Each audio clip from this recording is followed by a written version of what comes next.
Paano mag-open ng account sa BaliX International?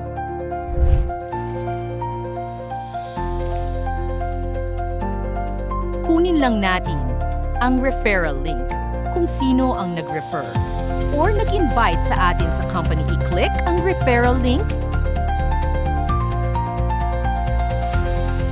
at pindutin ang open account. Fill upan natin ang registration form. Ilagay ang iyong first name, last name. Pagkatapos, gumawa ng iyong gustong username.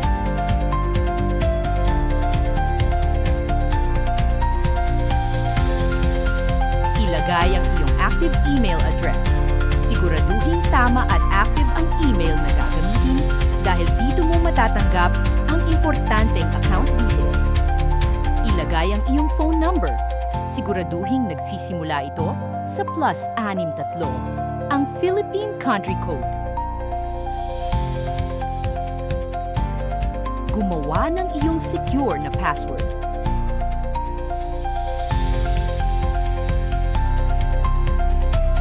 At i-type ulit sa confirm password para makasiguradong tama ang iyong inilagay. Kapag kumpleto na ang lahat ng impormasyon, i-click ang Open Account.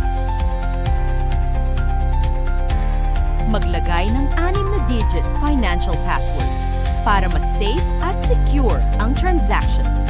I-check ang 2 confirmation boxes at pindutin muli ang Open Account. Congratulations! Automatic kang mapupunta sa iyong dashboard. Ibig sabihin, successfully created na ang iyong BaliX International account.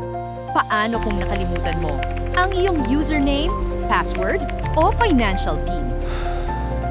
Walang problema! I-check lamang ang iyong email address at hanapin ang email mula sa BaliX International. Makikita mo doon ang iyong account login details at iba pang impormasyon. Ganun lang kadali mag-open ng account sa BaliX International. Kaya ano pang hinihintay mo? Mag-register na at simulan ang iyong journey today.